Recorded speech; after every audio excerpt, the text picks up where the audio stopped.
All right, dude, we are live. What's up, guys? This is Dem Keys, and today we are going to continue learning about the Tokio runtime in Rust. Just a second here. Let me make sure that um, whatever I am doing is popping up. Yes, okay, great. Yeah, so today we're going to be continuing learning about the Tokyo runtime in Rust. I would have started my stream earlier, actually, probably 2 hours earlier. I would have started my stream if, or maybe an hour and a half earlier. I don't know, maybe an hour earlier. Let's say an hour to an hour and a half earlier.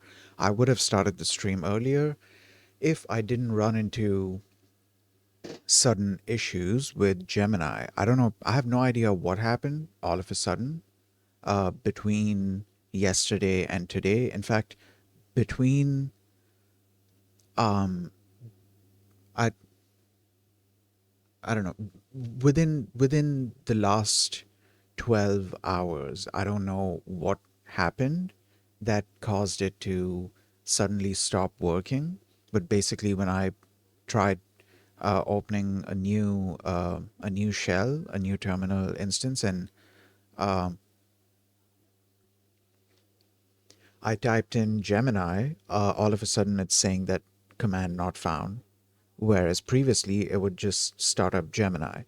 So then I started the process of trying to figure out what's wrong, and um, I had to also look into where exactly Gemini is installed, because I don't really do a whole lot of stuff with npm, which is like the node package manager.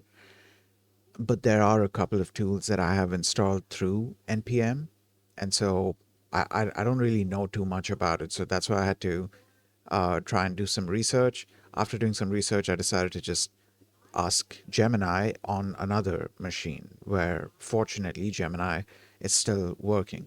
And then through a debugging process, we slowly, well, I don't know if I would call it debugging, but like through through an iterative process, we eventually got to the point where I was just able to reinstall Gemini.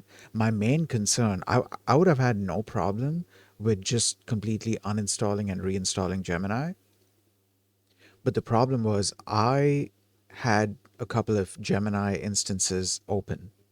I currently do have a couple of Gemini instances open. Um, this instance, for example, the one in which I'm scrolling up and down, this instance is, wait, why is this not moving?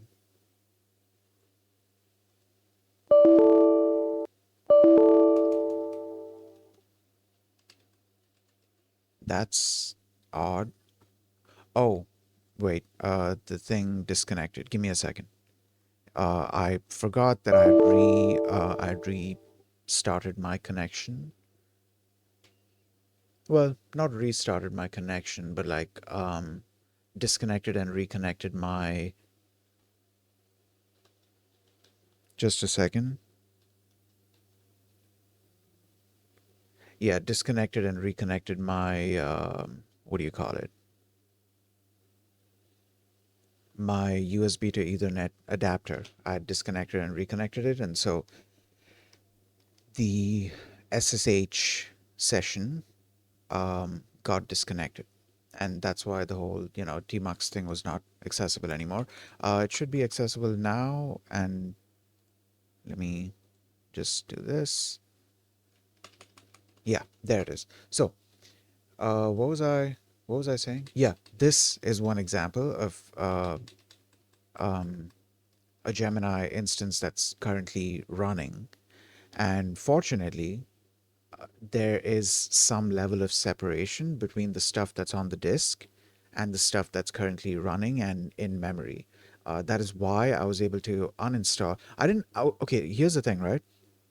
I didn't actually uninstall in the general sense. I didn't use npm uninstall, because when I tried using that method, then I'm guessing because there are a couple of Gemini instances open, so there was some kind of lock mechanism in place Maybe there was a log file, or maybe there was a file that was currently being used, which isn't usually a big issue on the Linux side. That's usually an issue on the Windows side. But yeah, you do tend to have certain locking mechanisms that prevent an entire directory from being deleted, and that was causing npm to not be able to uninstall Gemini. Then, after having a conversation with another Gemini instance, and going through this whole thing, we figured out that, okay, there's no point in going into detail with it, but the gist of it was that we figured out that Gemini was no longer found because the specific bin directory in which it looks for Gemini, for some reason Gemini was just missing from that directory. And I don't know if it went missing when I tried to do an uninstall, and the uninstall failed, but then still this file got deleted, or if the file had just vanished previously somehow. I still don't know how the thing vanished all of a sudden. I have no idea how it goes from, you know, working to just not working, just out of nowhere.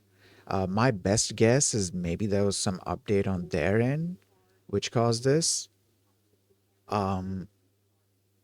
because I didn't do anything explicitly to cause this.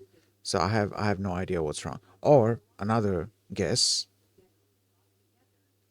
which I'm not entirely leaning too much on, is maybe the hard drive is starting to have issues. But then I feel like I would have seen, issues in more place than just this one if there were actual hard drive issues. Either way, I don't know. Yeah, it wasn't able to find Gemini. Like, I tracked down the location. Fortunately, npm gives you command line options to get this information. So it's not like I had to go digging way too much. I was just able to get the information from npm. I then checked in that directory and I noticed that Gemini is not there. I told the other Gemini that I was talking to that, yeah, it's not there. I only see specific files, and here are the files that I see. And then it there was another thing that I was supposed to look at. It was a lib folder, containing a bunch of stuff. I'm not sure exactly what, because like I don't fully understand, the JavaScript project side of things. But yeah, there was a folder within the lib directory, within the node modules directory. There was a Google folder. Uh, Gemini suggested, okay, just delete this entire folder because this all the stuff in this is pertaining to Gemini. So delete this folder, including that entire Google folder, and then try to reinstall Gemini. So just run the npm install command again, and Gemini should, not just Gemini, but npm should be clever enough to essentially replace the files for you. So it's going to reinstall the thing. I'm guessing the uninstallation process is more or less just deleting the thing and then maybe making a few changes here and there. Maybe that's why I was able to get away with it. But I'm glad that I was able to get away with it, because holy shit, I've got a bunch of Gemini instances open where I'm actively doing research on stuff, maybe learning something, maybe trying to clear a doubt, maybe trying to figure out how something works or whatever. It would have been a bummer to have to close all of those instances. Now I just need to make sure that I get through all of those quickly before another problem happens. But the good news is, in case a problem does happen again, I now know how to fix it. Or, well, I have somewhat of an idea of how I could go about trying to fix it.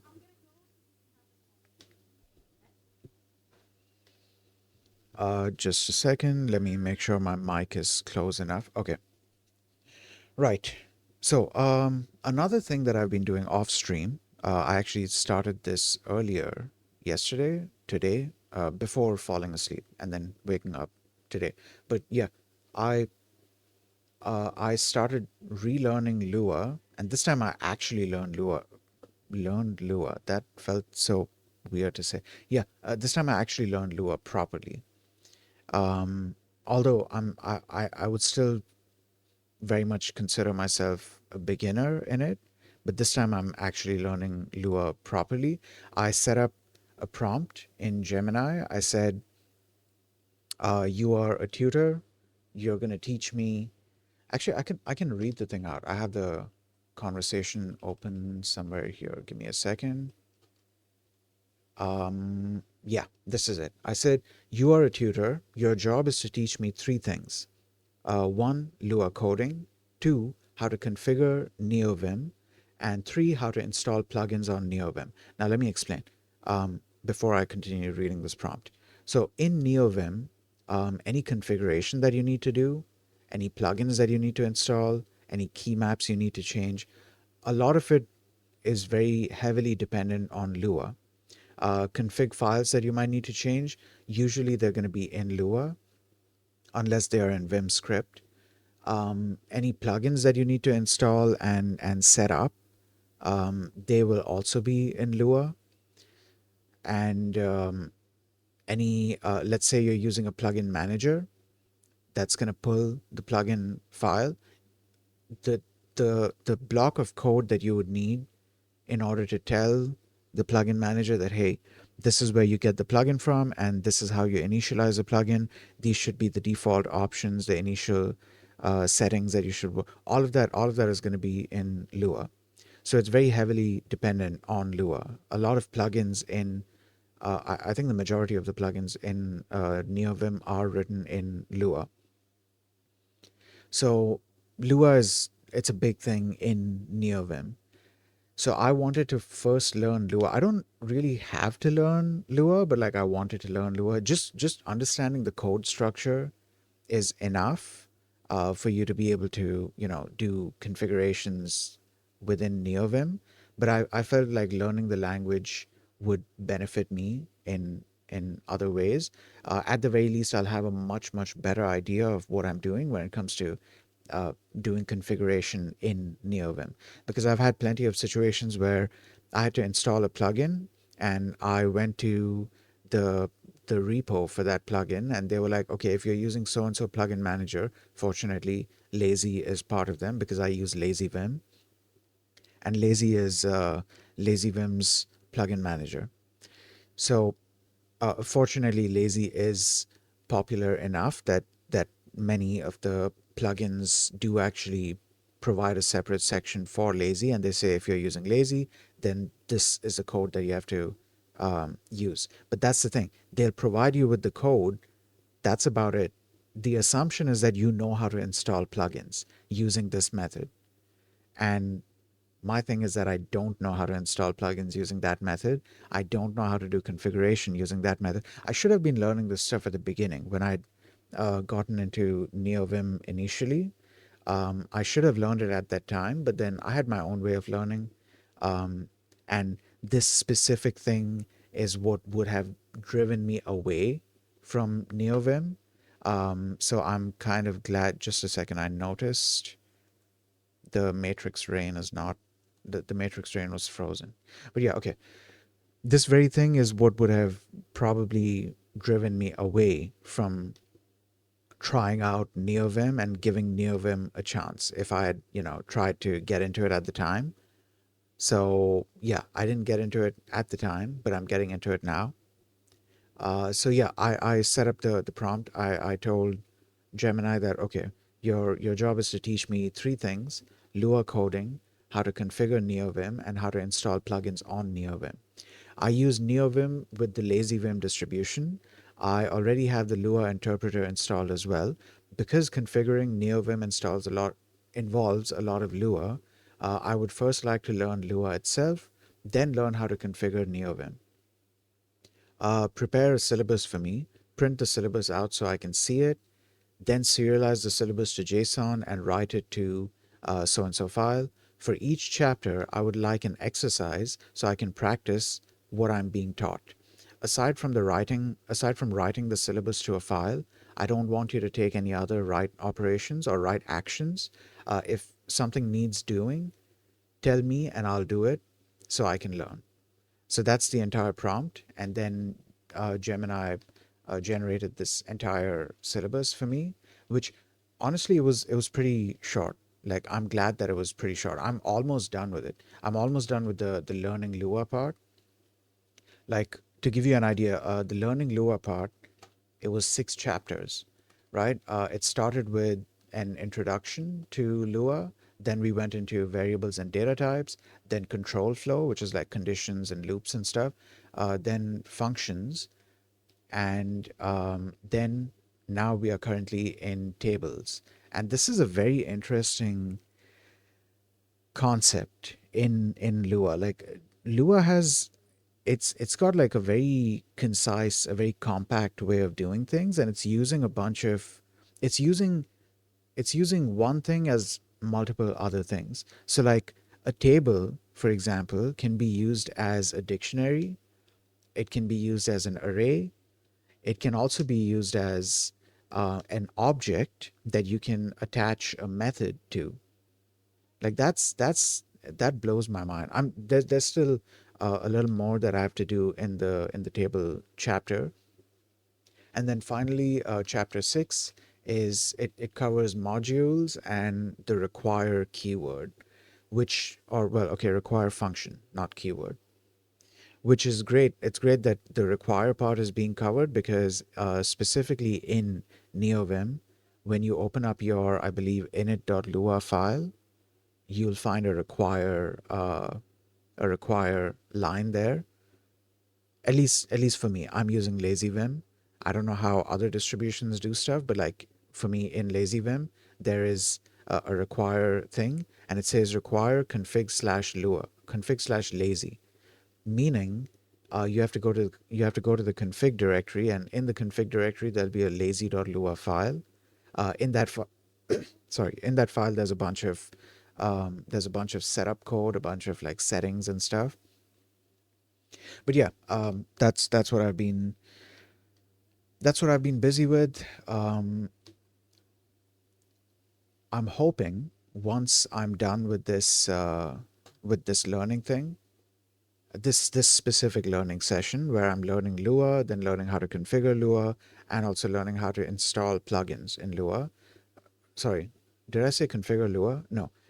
Learning Lua and learning how to configure NeoVim, and also learning how to install plugins in NeoVim. Then I'm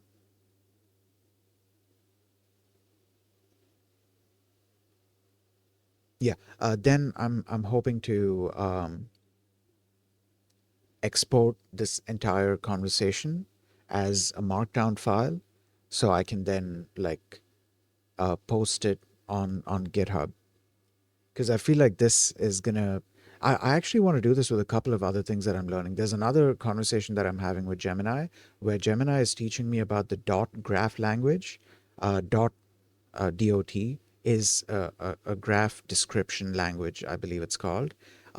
Basically, it's a language that lets you describe a graph, a node-based graph. You describe the nodes and the edges. That's how the nodes are being connected.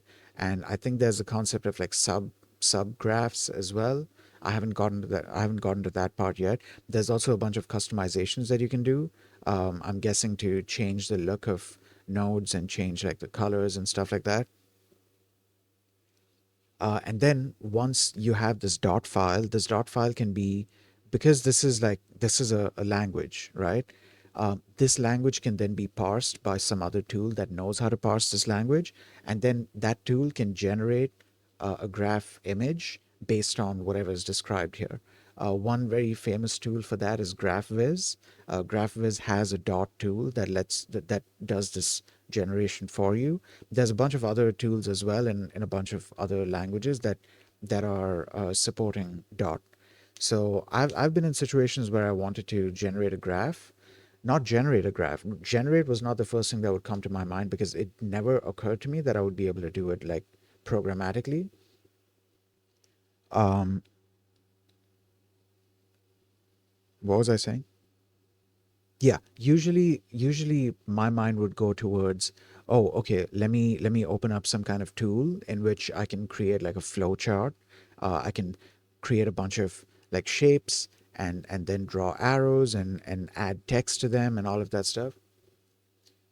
Now, if I want to customize how that flow chart looks, then yeah, maybe I should do it, in that way, in that very manual and tedious way. But if I don't really care about how the chart gets laid out or how, like, where specific elements are, if I just want the graph to be shown, like I want the graph to be generated, of course there still has to be some kind of structure to it. And they have different tools for different types of graphs. But if I'm mainly concerned about the meat of the graph and not being very picky about, oh, I want these nodes to be here, I want those nodes to be there and stuff like that, then I can I can just use, the dot language. And I have been in situations where I needed to do this and I didn't know how to do it. Or, well, it's not that I didn't know how to do it. It's that I didn't want to do it because I would have to open up some other application and then draw out these shapes and add text there and all of that stuff. I would much rather just describe the entire thing using dot language and then have something like GraphViz parse the thing and generate the image for me. I don't have um I don't have GraphViz installed here right now. Otherwise, I would have showed you guys what I'm talking about. Yeah, that's fine. I can show it to you in the next stream. But yeah, it's pretty cool. I asked Gemini to generate a syllabus for me where it shows me how to write the dot language. Actually, okay, so here's the interesting thing, right? How I found out about the dot language is through, I believe it was when I was trying to find out how I was trying to find different ways to export a deep learning model, a neural network, in the form of some kind of graph, like have some kind of visual representation of it. I believe that's how I'd come across GraphViz, because there was a tool that there was a tool, I believe, within, it was either within Onyx or within PyTorch directly, that would export, that would write your entire graph, your entire, not your graph, it would write your entire neural network as a dot graph, and then that graph could then be rendered by GraphViz. Yeah, that's what it was. I believe it was PyTorch that had that tool. Let me look it up so I can so I'm not giving wrong information. What was it? PyTorch, um, GraphViz.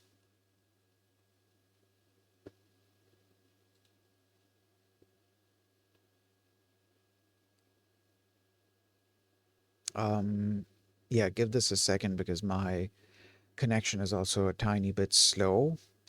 I'm hoping that we don't have a whole lot of crashes.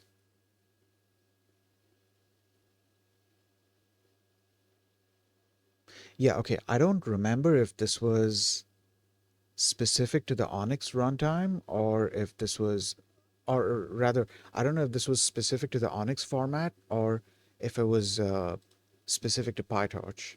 Why did this open up Onyx? I was typing PyTorch GraphViz.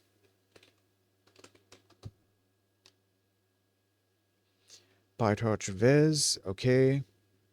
How do I visualize a net in PyTorch? Graph visualization, TorchViz, PyTorchViz. Okay, was it?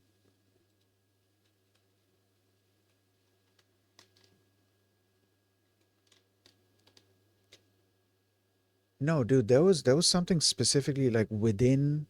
There was something within.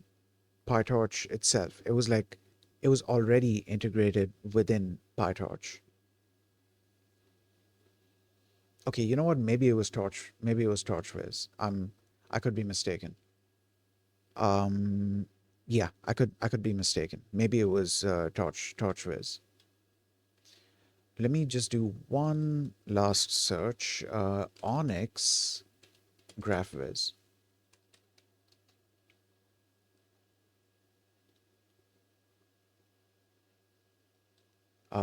Fast, fearless, and fully verifiable Onyx something. Hold on. This project contains a minimal educational Onyx runtime implementation focused on simplicity, easy to understand, and modify. Maybe this is not what I'm looking for. It's interesting, but maybe this is not what I'm looking for. Onyx command line toolbox. Onyx draws the graph in dot, SVG, and PNG formats. Okay. You know what? I'm not gonna get distracted with this. Let's continue our learning. Where am I? Oh, I'm looking at the wrong tab. So we were here. I had asked this question, and I don't think I went too much further in terms of. Okay, so that's stuck. Let's continue here, I guess.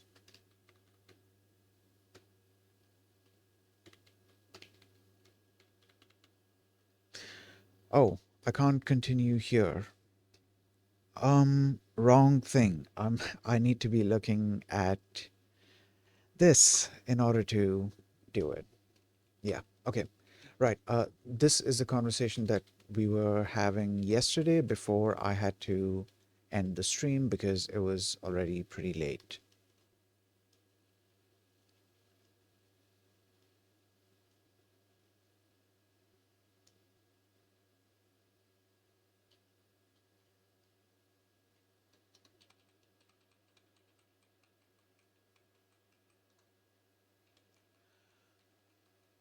Um, just a second. I need to.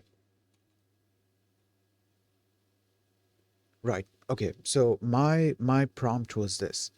So the main function is always executing sequentially, and because it is the base level for where our async executions are starting, so awaiting something in there basically just blocks. This is like I had a complete misunderstanding or misconception of how exactly this is working, and fortunately Gemini explained the entire thing to me in that answer. So I'm going to read that out as well. But yeah, continuing. Basically just blocks while awaiting something in tasks that were spawned by other async functions. What? Oh. And because it is the base level for where our async executions are starting, so awaiting something in there basically just blocks, while awaiting something in the tasks that were spawned by other async functions just returns control back to the async main. Also, if I used Tokio spawn in async main and then did await within the async block in there, wouldn't it also return control back to async main? Okay, and this was Gemini's response. You are asking some of the best questions to solidify your mental model of async. You've noticed the subtleties, and your confusion is completely normal because async works very differently from traditional synchronous code. Let's clarify this.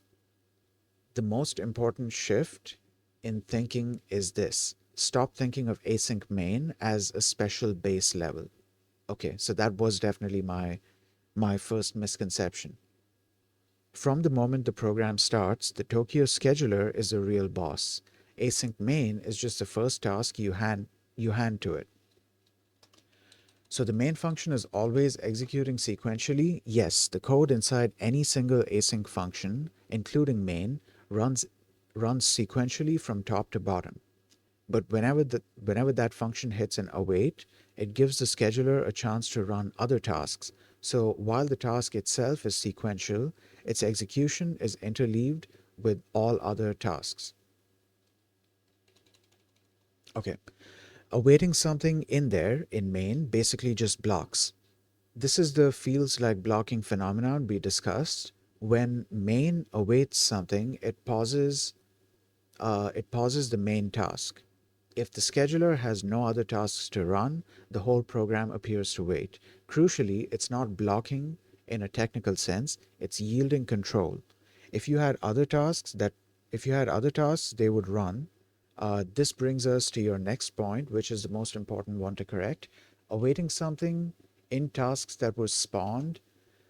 This is where it gave a an interesting analogy, and this is also one of the situations where Gemini's analogies kind of did help.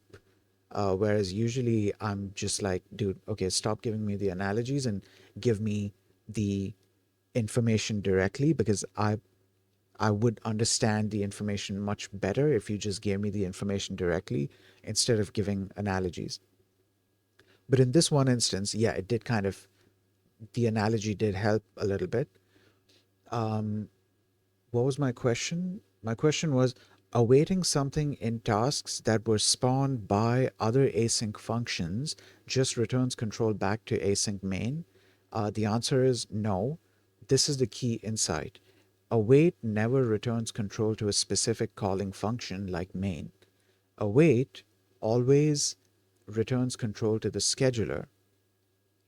Think of it like this: the scheduler is the manager, and async main, task A, task B, etc. are all just cooks in the kitchen.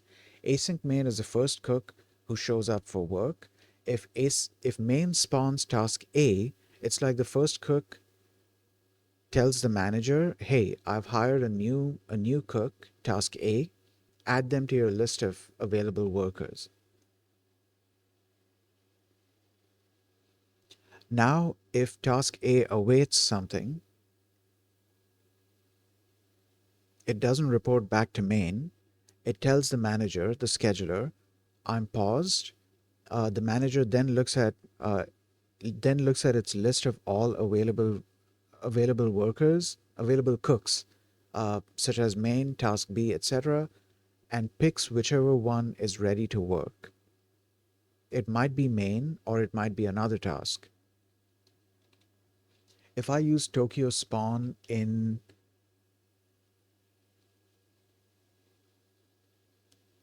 if I use Tokio spawn in async main and then did await within the async block in there, wouldn't that also return control to async main? No, for the same reason as above. Control goes back to the scheduler. Let's walk through that exact scenario because it's the perfect example. Okay, so we have a spawn task. Well, we have a function that simulates a spawn task, and we basically just have delay in there, um, or well, sleeping in there, which adds like a delay kind of thing. Then within async main, we spawn the task. Important, after spawn, main continues immediately. It does not wait for the spawn task to finish. So that is why we are waiting here, just to simulate work on main, and then finally we'll do sleep. Wait.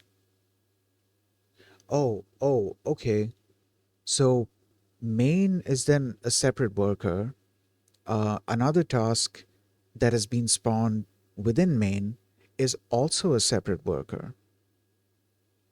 So if we await main, then we are awaiting main. But if we are awaiting from within another task, then we are awaiting that task. We are not awaiting main. Even if even if that task was spawned from within main, we are still not awaiting main. We are awaiting that task.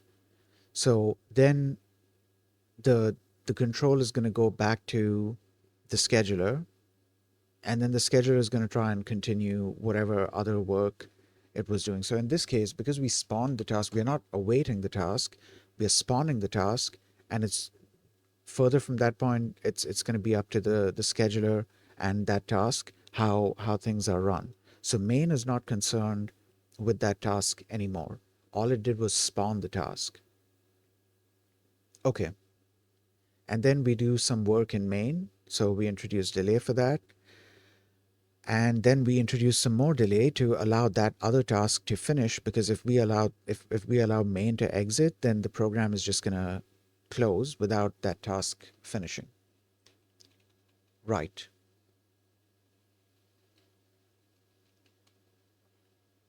Though, okay, here's something else I need to do research on. That is, so how exactly are we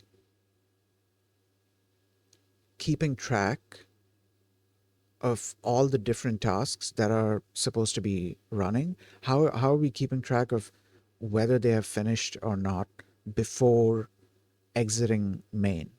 Like, what's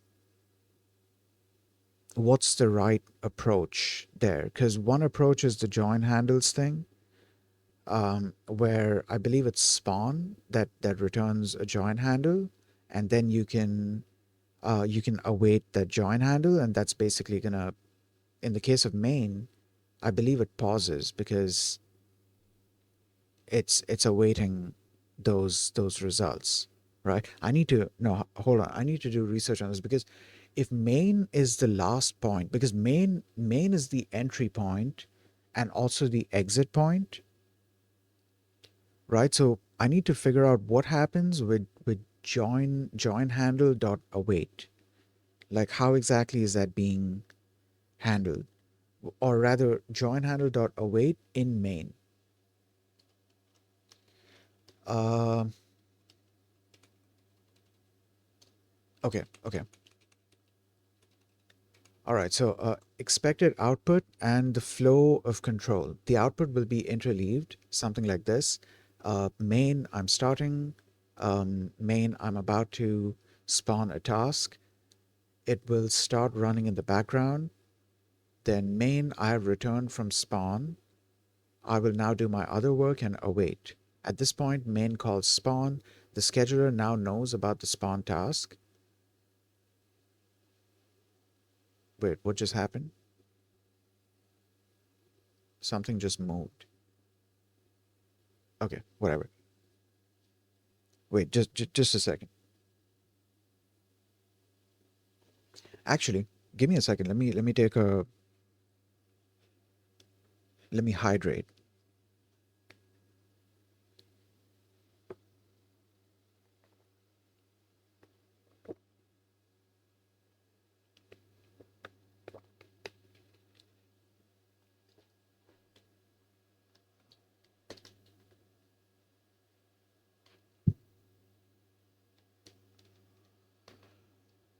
Okay. Um right. Where was I? I forgot what I was talking about. Let's just continue reading. So the scheduler now knows about the task and can run it. Then the spawn task starts and it prints its own thing, and the spawn task hits its await and pauses, returning control to the scheduler. Then main says, I have finished my work. Why this line? Because while the spawn task was paused, main was also ready to run. It hit its own await, but its sleep was shorter, so the scheduler woke main up first, and then spawn task is done. Uh, After another 40 milliseconds, the spawn task's await finishes, and the scheduler runs it to completion. Control is never returned to main. It's always yielded to the scheduler, which then decides which of the many available tasks get to run next. Main is just one of those tasks. Okay, so considering that main is sort of the entry point and exit point of the program, isn't it possible? Oh God, this is a horrible time for lag. Isn't it possible that a task might take longer to finish than main? If so, wouldn't that cause main to exit and end the program before the task has had a chance to complete?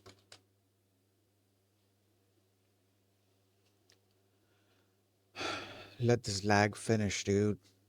Then I can hit enter.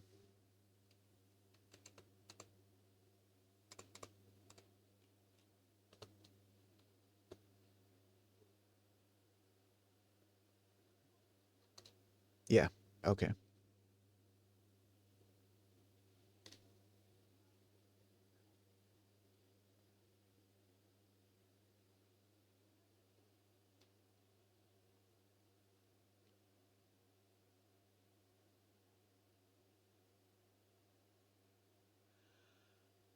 Okay, let's wait for the response.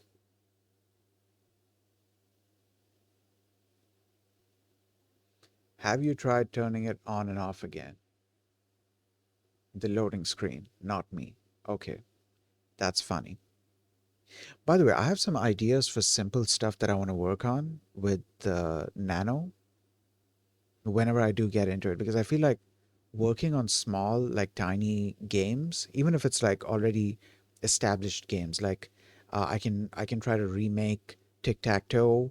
I can try to remake Tetris. Actually, in my case, it wouldn't be remake; it would be make, because I've never made Tetris, so that should be an interesting experience.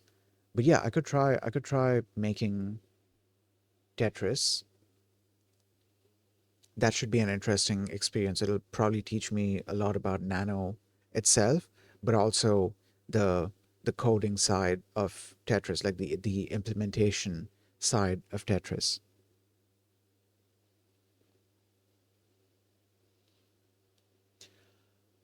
Okay, this is taking some time. Is there anything else that we were supposed to be reading in the meantime? Oh, also, I discovered that one of the reasons why, maybe not the only reason, but one of the reasons why Gemini would take some time to start is because I believe it's traversing through the directory that you're currently in, the directory that you currently launch it in, which is why Gemini, if you launch Gemini from your home directory, it's gonna ask you to, it's gonna suggest picking a specific directory and launching Gemini within that directory. I think the reason for that is because it traverses through all of the subdirectories and files and stuff. And I have a feeling that because I usually start Gemini in a folder called Scratch Stuff. This is a folder that I made. This is a directory that I made just to have random things, be it files that I want to quickly add something to and use them for something, and then I can like delete the file, or be it some kind of repo that I want to quickly clone and then explore, or if it's some project that I need to make real quick and test something and then get rid of it. Basically, Scratch anything Scratch. It's like a Scratch notepad, except it's a Scratch directory in which I can create a bunch of subdirectories and files and projects and whatever. Um, Touche Giant Squid. Hello, hello. Welcome to the stream. What is Tokio? So Tokio is in it's an async runtime in Rust. It lets you, it allows you to write asynchronous code in Rust. And something that I found interesting about writing async code in Rust, specifically with Tokio, is that by default it's also multi-threaded. And coming from the C sharp side, it was kind of interesting to see that by default it's multi-threaded, because on the C sharp side, at least if you're using the tap model, on the C sharp side. By default, it's on the main thread, but you can push things to other threads if you want, but it's not multi-threaded by default. Here, it's multi-threaded by default, and the runtime handles all of the specifics for you. I'm currently having a conversation with Gemini, trying to understand. So Gemini is the one teaching me uh, about Tokio, and I asked Gemini to create a sort of syllabus for me, and we are currently going through each of the chapters in that syllabus. So I'm currently trying to understand exactly how multiple async functions are getting handled by the Tokio runtime. So I asked a question here, and yeah, okay, my guess was correct. It's the join handle thing where you await the join handle. So my question was, okay, so considering that main is sort of the entry point and exit point of the program, isn't it possible that a task might take longer to finish than main? If so, wouldn't that cause main to exit and end the program before the task has had a chance to complete? Um, and the answer is you have hit upon one of the most common and important pitfalls for newcomers to async programming. Your concern is 100% correct. If your main function finishes and returns, the Tokio runtime shuts down. When the runtime shuts down, it terminates all the active tasks immediately, regardless of whether they are finished or not. So yes, if you spawn a task that takes longer to run than main, it will be unceremoniously killed mid execution. Demonstration of the problem. Take a look at a clear example of this exact problem. Right, so we have a task here, and okay, yeah, so this is a long running task, and then we have main. Within main, we spawn. Oh, shit, it's getting stuck again. Okay, we can probably continue here.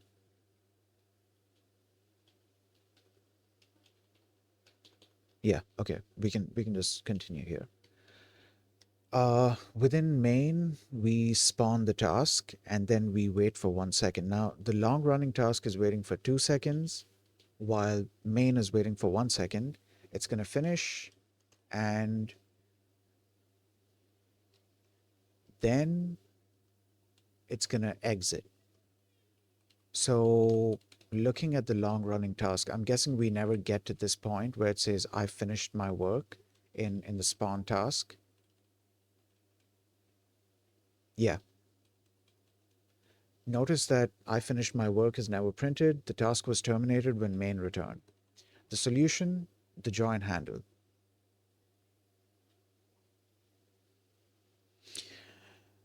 Okay, Squid, you said this is a good way to handle asynchronous stuff though, right?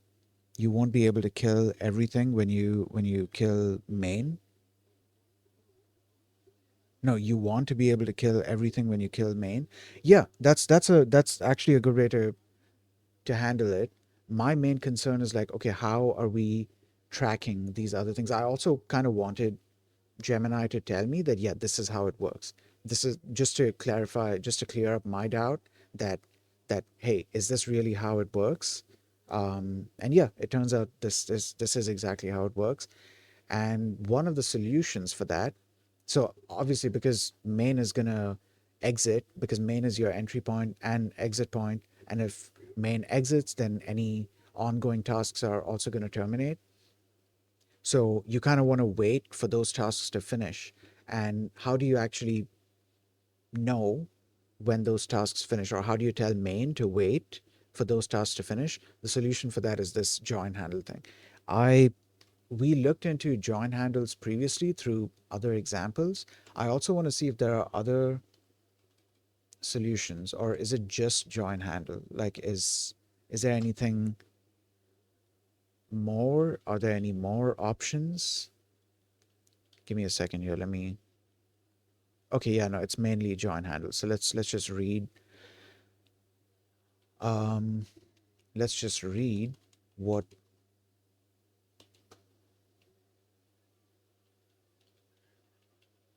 Gemini is saying.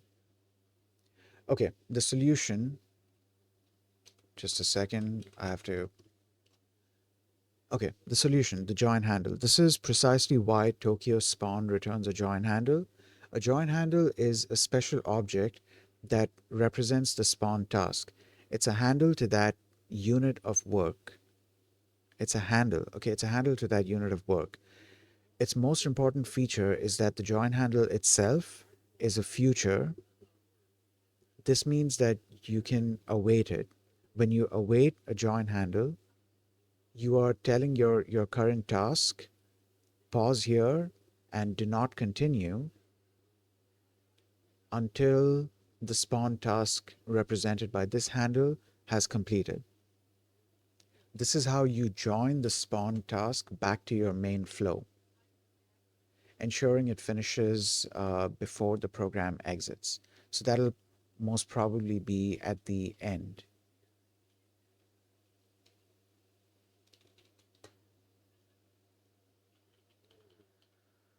Um, yeah. Okay. So by saving the join handle and before awaiting it before main returns, we guarantee that all spawned work is completed. If you have many tasks, you can collect their handles in a vec and loop through them at the end of main, awaiting each one to ensure everything is finished. Okay, so then this brings me to my next question, which I don't know if I should ask it through this computer or the other computer because there's a bit of a lag issue going on with SSH right now. You know what? I think we are okay. I was just about to say I think we are good, but no, we are not. So I'm going to use my other computer to do it. Okay, can you explain to me again? Wait, yeah, okay, can you explain to me again how the whole futures thing works? Is something returning a future? If so, what? Also, is literally anything. I believe I've asked this question previously as well. While this answer is being generated, I'm gonna scroll up and see because I had asked a question about futures up there as well. I was hoping to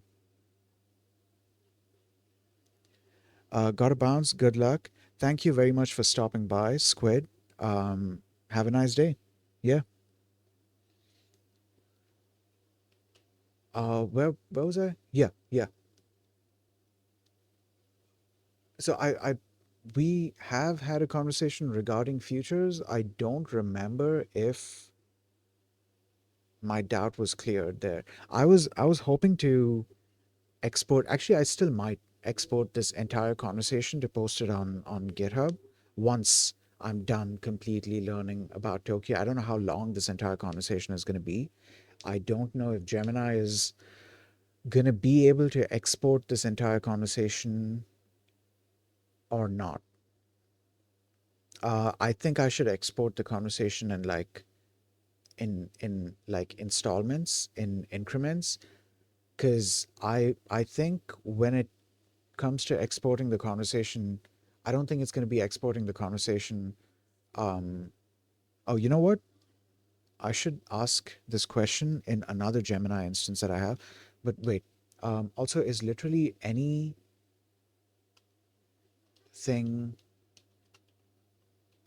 that we await only awaitable because it returns a future? Oh, yeah, okay. It did mention this thing about like, okay, you can await these things because they implement the future trait. Okay, so let's ask this question and then, oh God, chill out, chill out, chill out, chill out. What just happened? I accidentally flipped my keyboard, so I'm gonna send that request again.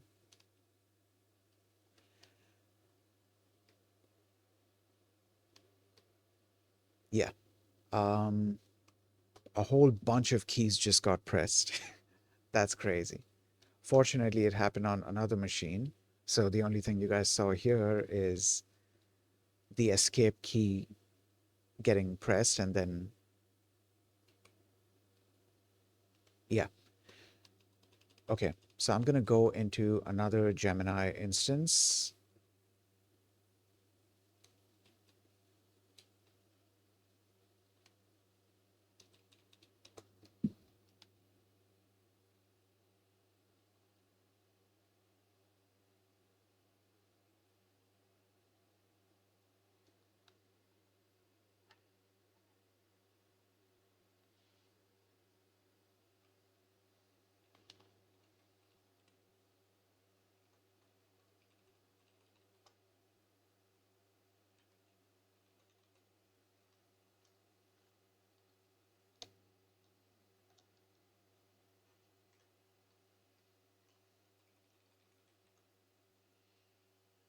Okay.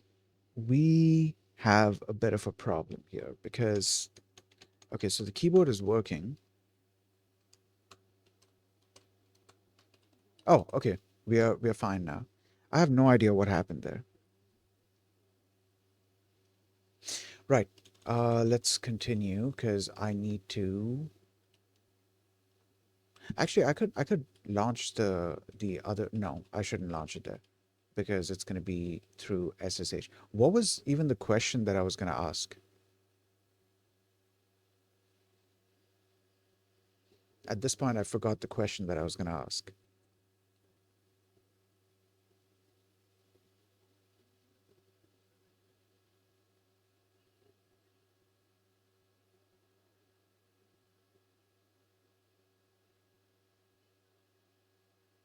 What was the question I was going to ask, dude? Huh. Okay, fine. We'll come back to this and maybe I might remember later on.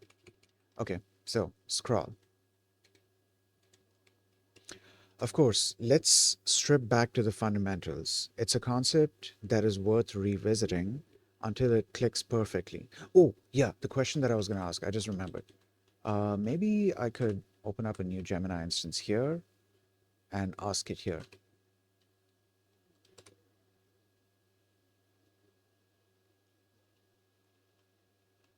Okay, great. So you guys see what I was talking about with, the speed of Gemini launching. Currently, I've launched it in an open, no, in an empty directory, and so I have no issues with the launch. There are still some times where it can take a couple of extra seconds to launch, but it's not nearly as slow as it was before. I need to keep this in mind. Okay, I'm currently having a very long conversation with you in another Gemini CLI instance. I know that you have a chat export feature. I also know that you have a chat save feature, which saves um, a specific message as a checkpoint from where it can continue. Actually, I don't think it's a message specifically, but like it stops at a certain message. So it creates a checkpoint at, yeah, maybe I should reword that, which saves um, a checkpoint at a specific message from where it can continue. My question is, let's say I decide to save the checkpoint, and close Gemini, reopen it, and then save the checkpoint and close Gemini, reopen it, and then um, reload the checkpoint. After that, if I export the chat, will the older chat messages still be present in the exported data?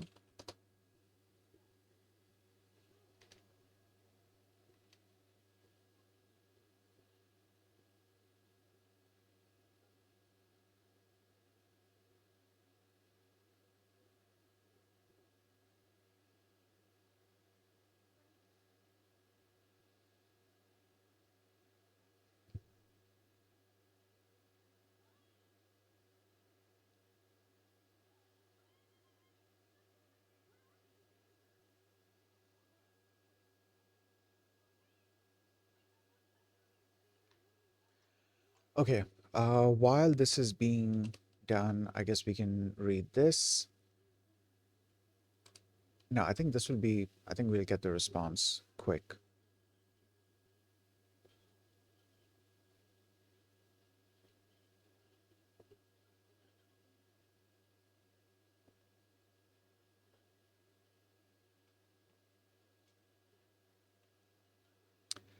Um, you know what? Okay, right. So it's a concept that is worth revisiting until it clicks perfectly because it's the foundation of everything else in async. The core idea, a future is a receipt. Imagine you go to a busy restaurant, you order, okay, there's the analogy again. You order a pizza. Synchronous is a blocking way. You stand at the counter and stare you stand at the counter and stare at the oven, blocking the line, not doing anything else until your pizza is handed to you. This is inefficient. Asynchronous, future way, the cashier takes your order and gives you a receipt with an order number. This receipt is the future. It's not a pizza, but it's a promise or a guarantee that you will get a pizza eventually. Okay. With this receipt, you are now free to go and find a table, check your phone, or talk to friends. You are not blocking the line. You are doing other useful things while your pizza is being made. Okay. All right. Is something returned? Is something returning a future? If so, what? Yes, absolutely. An operation that is asynchronous doesn't give you the final value right away. Instead, it gives you a future, a receipt. There are two main things in Rust that give you a future. Any function that is marked as async, that is marked with async, this is the most common one. The async keyword completely changes what the function returns. If you write this, when you call fetch username, you do not get a string back. You get a future that, when it eventually completes, will produce a string. You get the receipt for a string. And the second thing is some regular functions that are built for async, like functions, functions like sleep or mutex.lock are normal functions. Um, but they have been hard coded by the Tokio developers to return a special struct like sleep or mutex future that acts as a future. Is literally anything that we await only awaitable because it returns a future? Yes, 100%.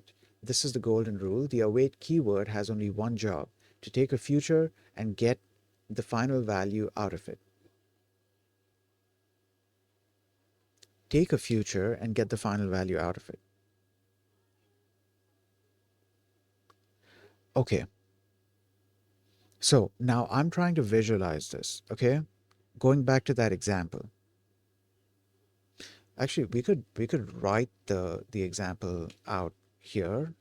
Um, Maybe I could create my own separate Tokyo. Oh God, this lag, dude. This lag isn't even because of my USB to Ethernet thing. Okay, anyways.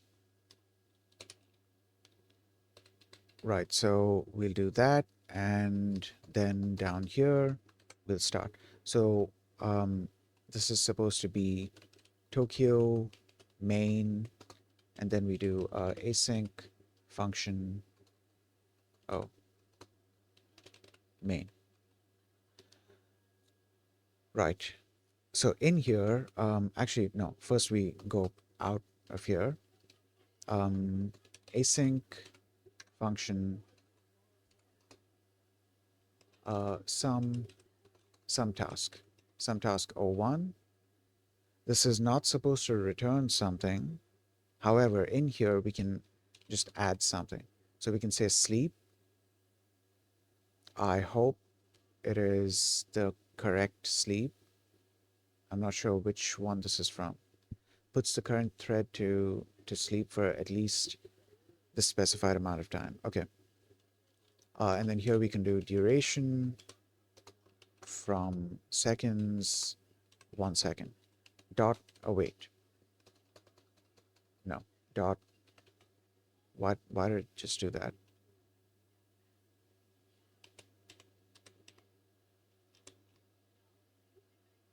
Is this sleep not from Tokyo? I think this might not be from Tokyo. Hold on. Yep, this is not from Tokyo.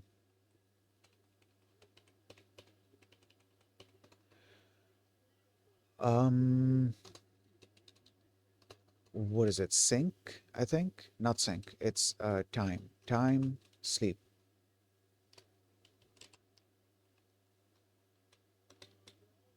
Okay, so now when I do this, we should have the await thing here. There it is. Await. Okay. Now,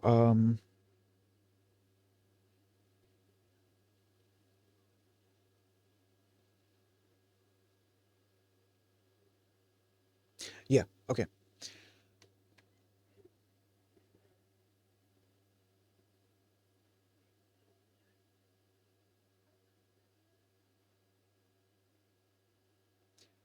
Right. So, what was I going to do? Why was I doing this? I completely forgot why I was doing this. Let's go back to that conversation. Yeah, I think it was about a future being returned. So do await, when we do await, this is yielding control back to the scheduler, and we are getting a receipt. I'm not sure where, I'm not sure how to think about that part. Like, where exactly are we getting a future in this case? I'm gonna have to ask that question. I'm gonna have to get clarification on that part.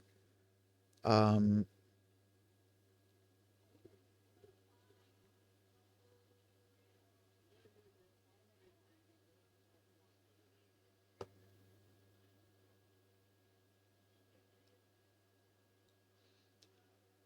what was I? Hold on. Yeah, I need to ask the question here. Um, how am I supposed to be thinking of this? Like, what exactly is, how exactly am I getting a future from this? What is being given a future? How am I supposed to be visualizing this? I need to ask that question. Okay, I'm having some trouble visualizing this. When a task hits an await, that await returns a future. Now, considering that the considering that control is being yielded back to the scheduler,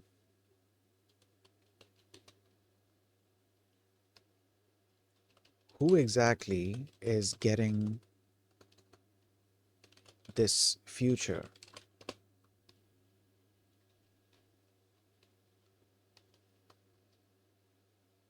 What else was my question?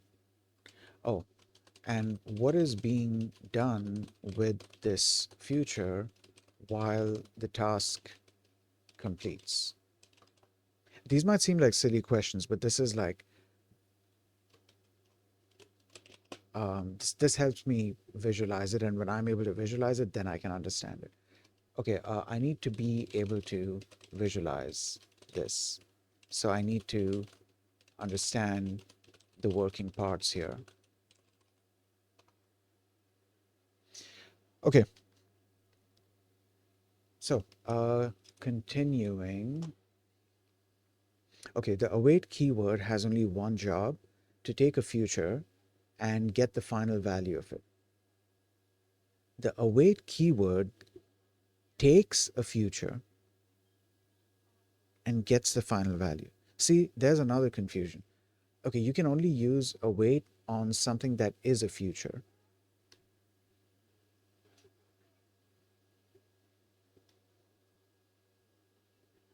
You can only use await on something that is a future.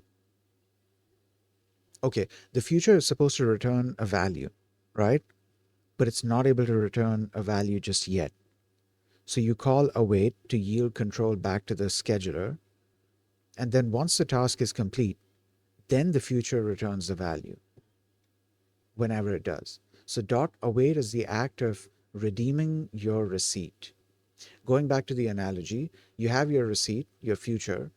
When you await it, you are effectively walking up to the counter and saying, I'm ready for my pizza now. If the pizza is ready, they hand it to you immediately and you continue on your way. That is, await completes instantly. Or if the pizza is not ready, you wait at the counter until it is. This is the pause we've been talking about. Your task pauses at the await until the future resolves. The whole flow is this. Oh, so this is returning a string. All right.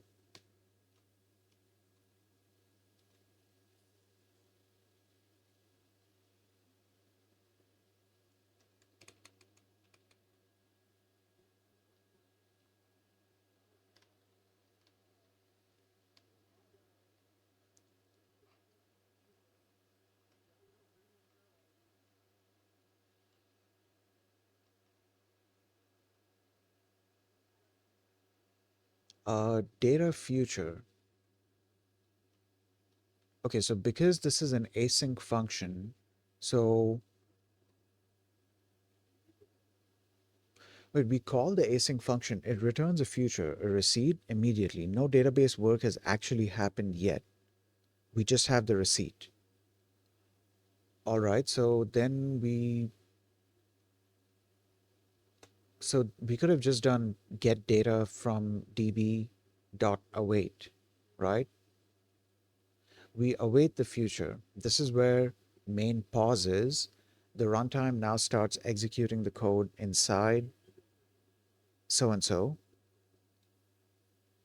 Main will not proceed past this line until get data from DB is complete. Okay,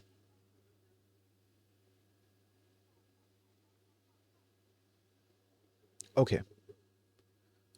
So I'm slowly starting to get a better picture of this. Um, so whatever whatever function you await in, that function then yields control back to the scheduler. But more importantly, that function is not going to continue executing. It's not going to continue executing until that task is complete. And if that's the main function, then that's what appears to be a pause. But if it's one of the other functions, then it doesn't appear as a pause.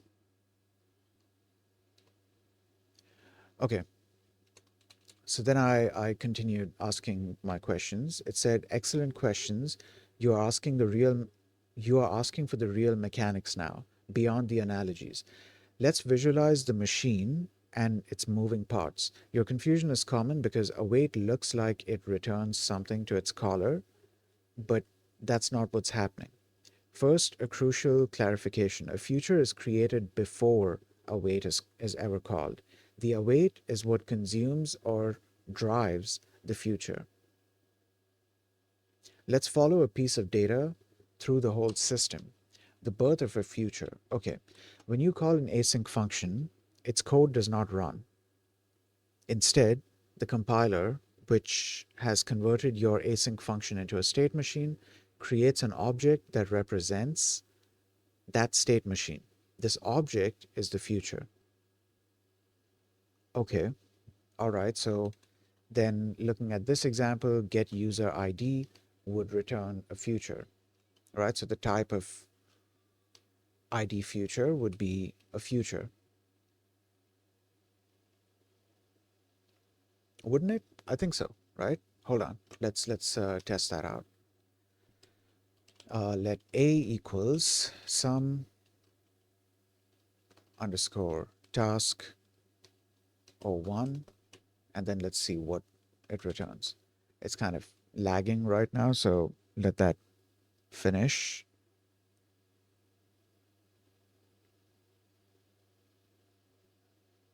Oh, wait, actually,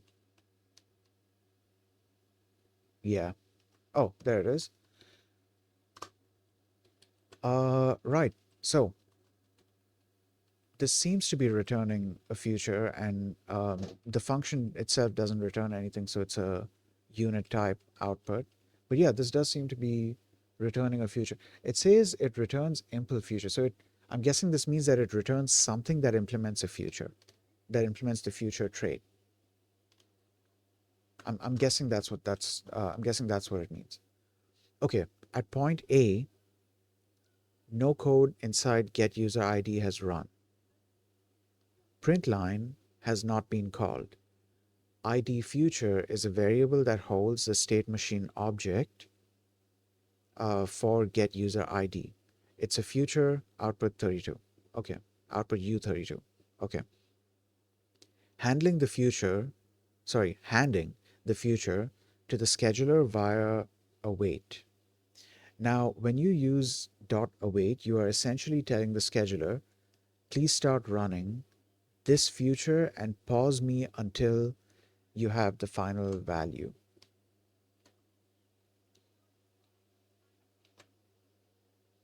At point B, the main task hands control to the scheduler.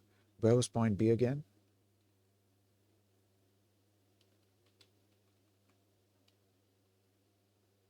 Oh, point B comes later on. Okay, all right.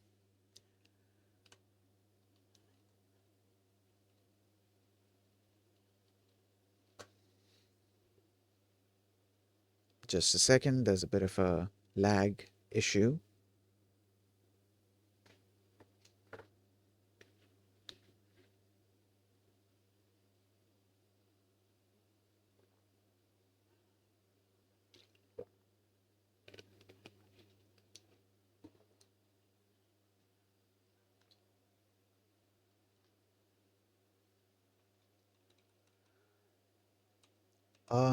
Okay. At point B, the main task hands control to the scheduler, pointing it at the future at the ID future state machine. The scheduler then executes the future by calling its poll method. The poll method running the future's code. The scheduler calls poll on ID future. Now for the first time, the code inside get user ID runs. Okay, so this runs and prints, then this code hits the inner await. This is where your question gets interesting. The get user ID state machine now has to resolve its own inner future, the one returned by sleep. So its poll method will now poll the sleep future. The inner future says, I'm not ready. The sleep future is polled. Its logic checks the system clock. Has 1 second passed? No. So the sleep future does two things. It tells the Tokyo timer system when 1 second has passed, please use this waker to notify. Okay, yeah, I remember this being mentioned previously. Please use this waker to notify the scheduler that my task is ready to continue. Okay.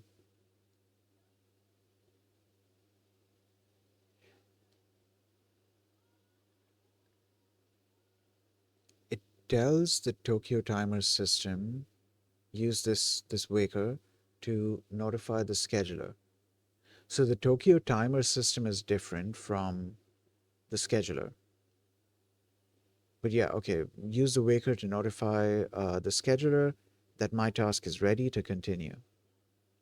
Then it returns poll pending to its caller, which is the get user ID future. Because the get user ID future received poll pending from the sleep future it was waiting on, it can't proceed. Um, so it immediately returns poll pending to the scheduler. The scheduler's action. Now we can answer questions directly. Who exactly is getting this future? Nobody gets it in the sense of a return value. The future is part of the task state. When the scheduler gets poll pending, it knows that this task cannot make progress.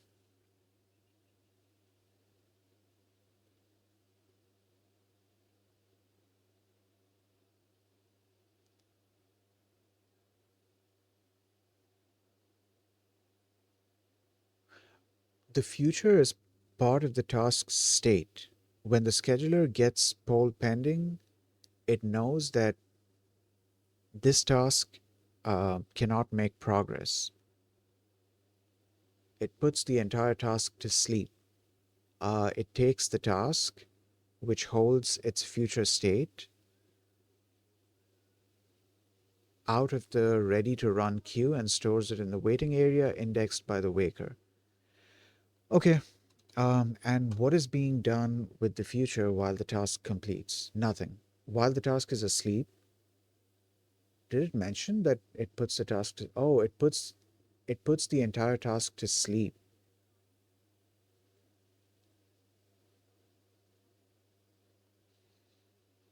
When the scheduler gets so and so, it knows so and so. So the scheduler puts the task to sleep. Okay. While the task is asleep, its future is dormant. It's just a piece of data sitting in memory, waiting. The scheduler is now busy running other tasks that are in the ready to run queue. The wake up call. After 1 second, the Tokyo timer system fires. It uses the waker it was given to send a signal to the scheduler. The scheduler receives this signal and moves the corresponding task back into the ready to run queue.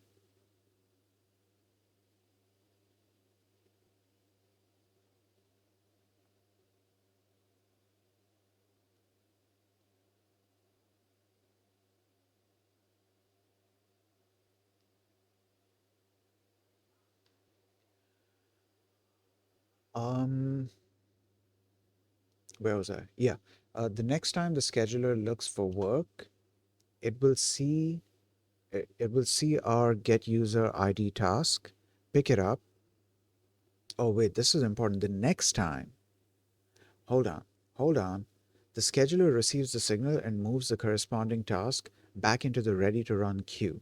The next time the scheduler looks for work, it will see our get user ID task, pick it up, and call poll on its future again. This time, when poll is called, the inner sleep future will see that 1 second has passed. It will return poll ready, and the get user ID future can now continue executing its code from where it left off. It returns it returns the final line 42, which becomes the poll ready that it returns to the scheduler. The await in main is now complete, and the value 42 is assigned to ID. This is very informative and has helped me understand a lot about the inner workings. Now, what would be a good high level um, understanding to keep in mind whenever I'm trying to remember how exactly this whole system works and am trying to create a mental model of it while writing async code.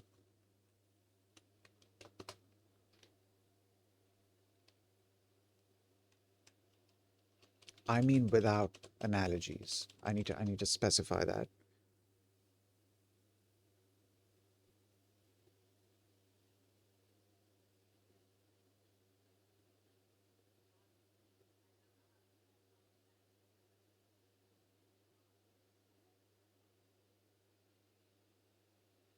Okay, while this was okay, well, there's the response. I was about to say while this response is being generated, do not do that. Why are you doing that?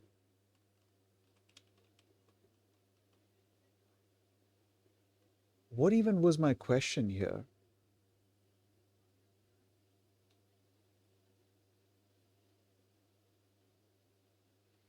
What was my question here that caused Gemini to do this?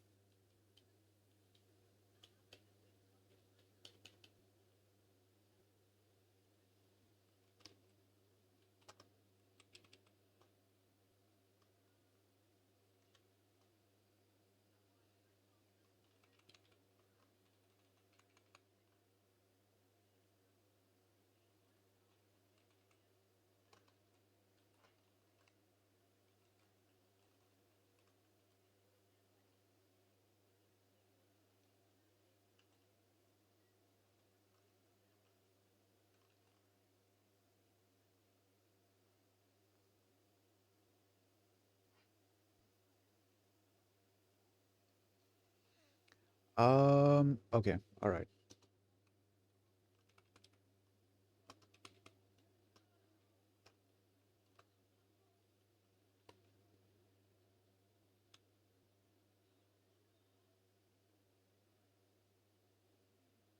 Oh, yeah, no, I'm gonna have to,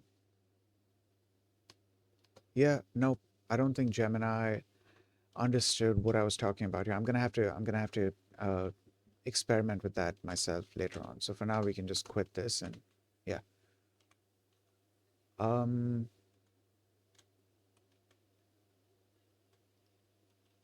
okay. Of course, moving past analogies, here's a high-level mechanical model of how the system works.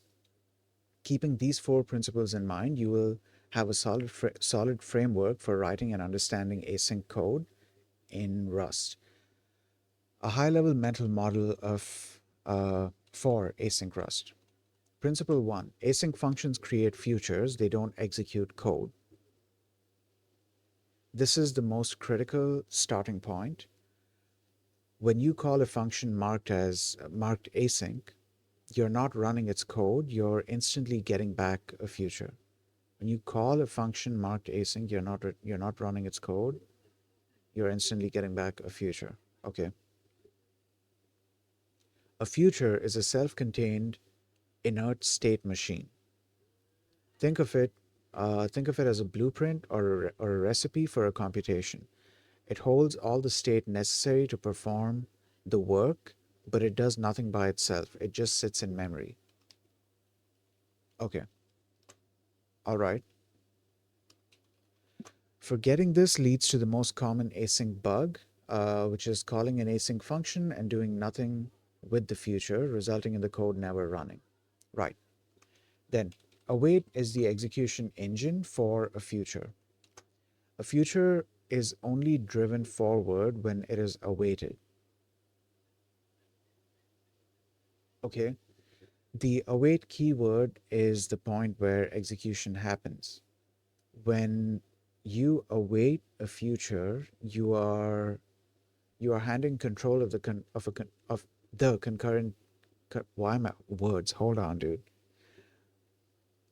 You are handing control of the current task to the executor, which is Tokio. The executor polls the future, asks it to make progress. If the future completes in one go, the await returns the value, and your function continues executing its next line of code sequentially. If the future cannot complete, it's pending, waiting for I/O, a timer, etc. Await pauses the current task, and the task state is saved and it yields control. Then the executor runs tasks, switching at await points. The Tokio runtime is the executor. Its job is to manage a pool of tasks and run them. The executor maintains a queue of tasks that are ready to run. When a task pauses at an await point, the executor suspends it and checks its queue for the next ready task to run. Backup. When a task pauses at an await point, the executor suspends it and checks its queue. Oh, it checks its own queue for the next ready to run task. This is the context switch. When an external event occurs, example, a network socket receives data, the hardware/OS notifies the executor. The executor then wakes up the task that was waiting for that event, moves it back into the ready to run queue. Moving it back into the ready to run queue. Okay, this is the cooperative multitasking. A task will occupy its thread until it hits an await. If a task performs a long CPU bound calculation without any awaits, it will starve other tasks on the same thread. Okay, all right. Then spawn creates a new top level task for the executor. Tokio spawn is how you achieve true concurrency. Tokio spawn, some future, takes a future and hands it directly to the executor. The executor adds this future to its pool as a new independent top level task.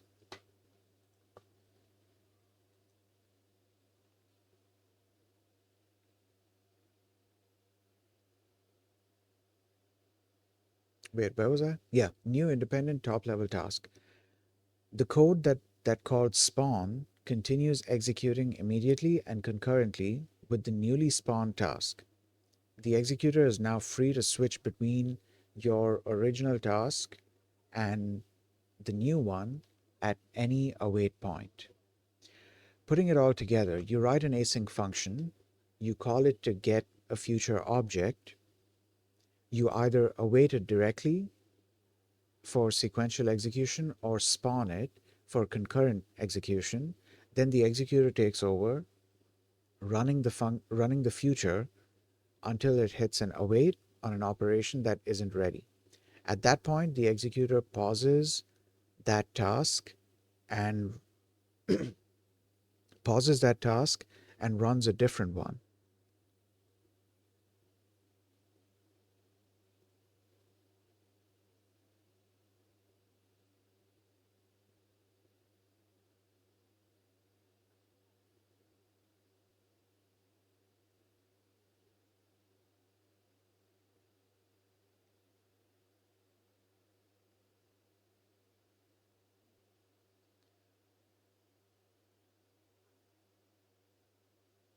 Wait, where was I? At that point, the executor pauses that task and runs a different one. This cycle repeats, creating the illusion of many things happening at once.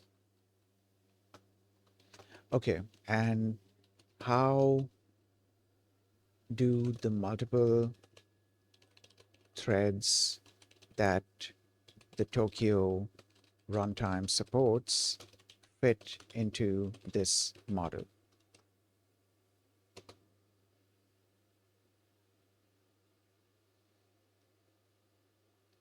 Because it mentioned executor, but so far what I'm getting is that the executor itself is one thread. I'm trying to figure out if the executor is just one thread and so there's multiple executors, or if the executor itself is responsible for dispatching stuff to different threads.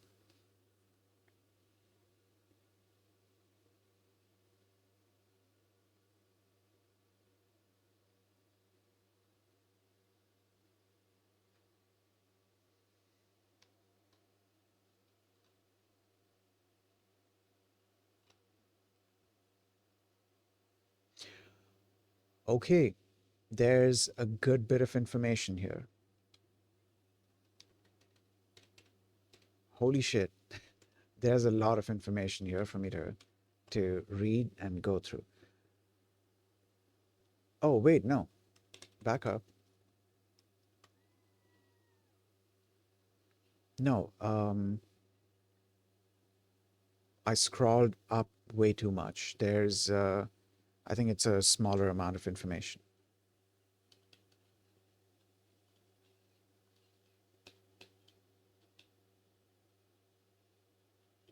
Yeah, here it is.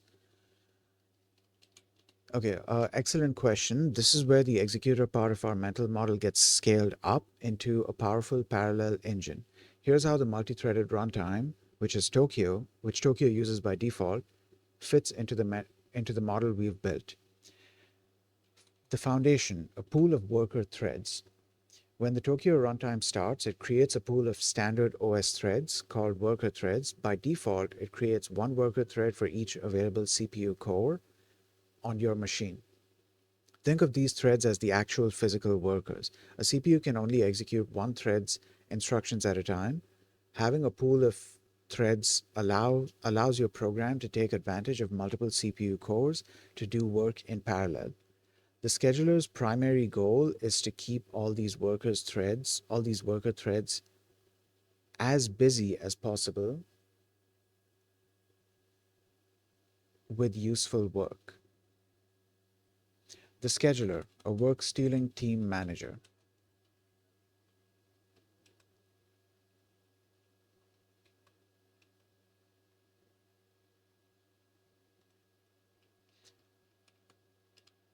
Instead of one single ready to run queue for all tasks, the multi threaded scheduler is more sophisticated.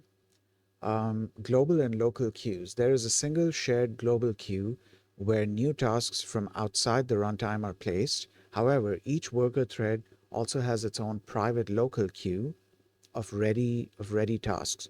Accessing the local queue is much faster because it doesn't require synchronization between threads. The work stealing loop. Each worker thread runs in a continuous loop, trying to find work. Its priority order is look in its own local queue first. This is the fastest and most common case. If its local queue is empty, it will look at the local queues of other worker threads and try to steal a task from them. This is the work stealing part, and it's crucial for balancing the load. It ensures that no worker sits idle while another worker has a long backlog of tasks. If it still can't find work, it will check the global queue. If there's no work anywhere, the thread may park itself or go to sleep until it's woken up by new work arriving. How await makes this possible? This is where it all comes together. Imagine task A is running on worker thread 1. Worker thread 1 polls task A.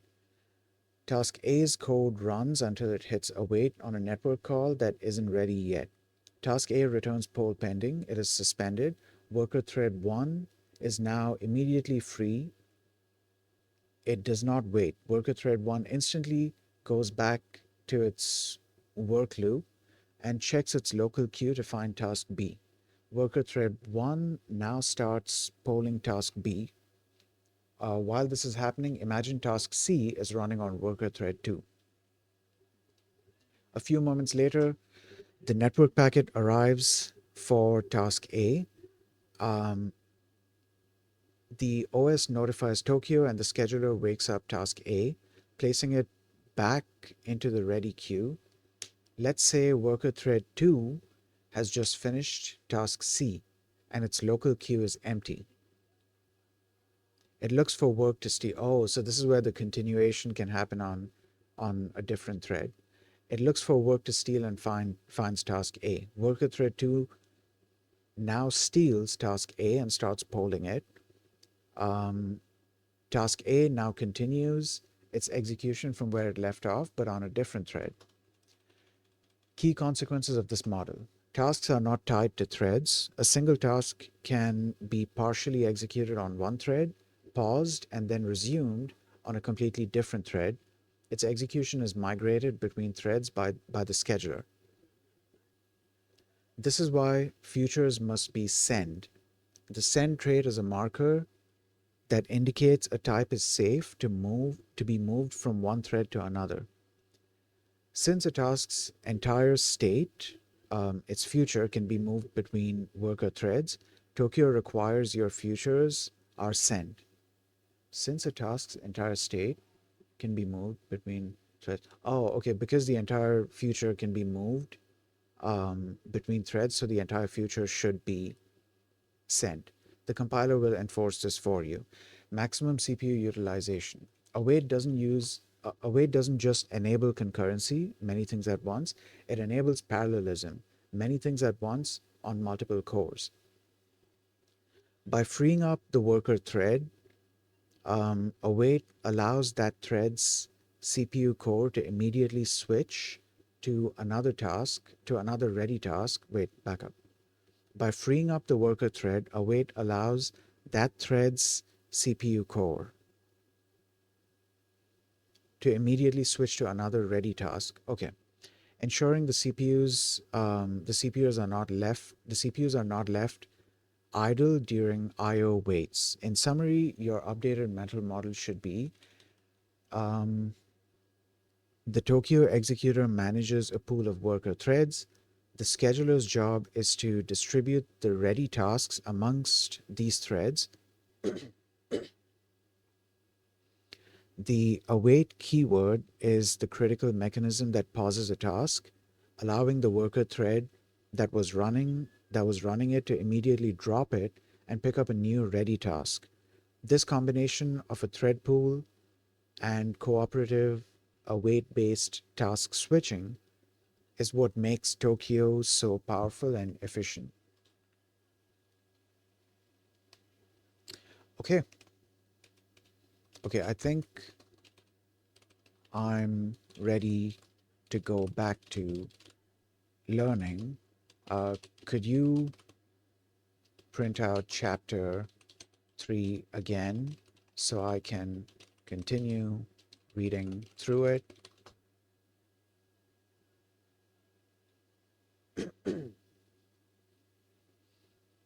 In fact, actually, hold on just a second. Okay, so while this response arrives, um, here's what I'm gonna do.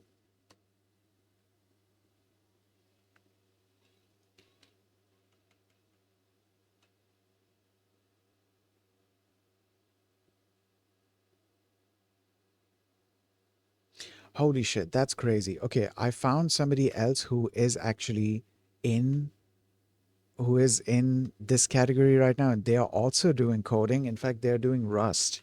They're doing Rust plus Godot. But I don't think their stream is in English. It's in Portuguese.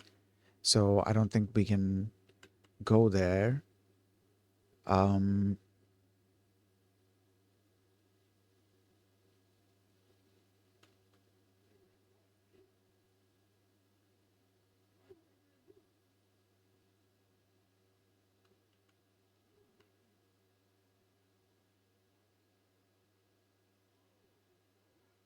all right. You know what?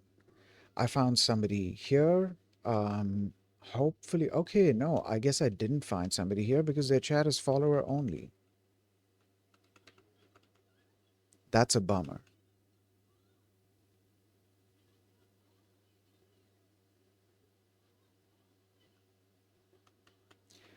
Give me a second. I'm looking for somebody else in the meantime. Um, Wait, manga guide to databases. That's interesting. Hold on, that is interesting.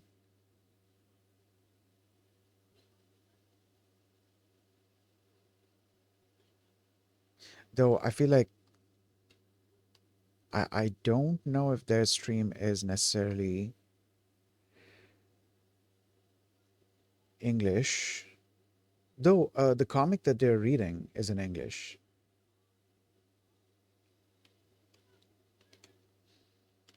Okay, hold on. I'm gonna keep looking.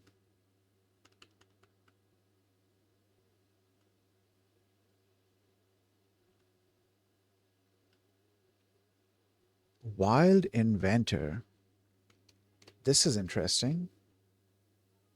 And their chat is verified accounts only. Okay, can't do that. Work, study with me. Hmm.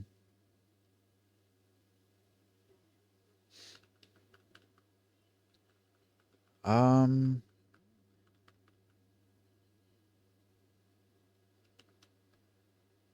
Research papers. Somebody is doing research here.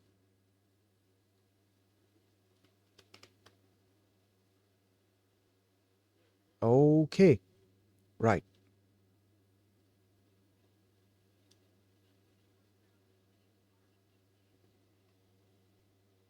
So I don't know what this person is doing research on. Okay, but I think we might go to this person's place, as in their their stream. No, hold on. We've got some very Christmassy things going on here. Midweek, we got this. Um,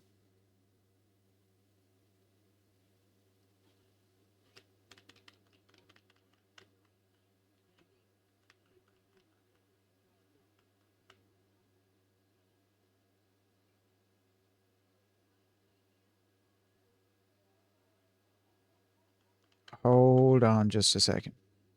I'm still looking.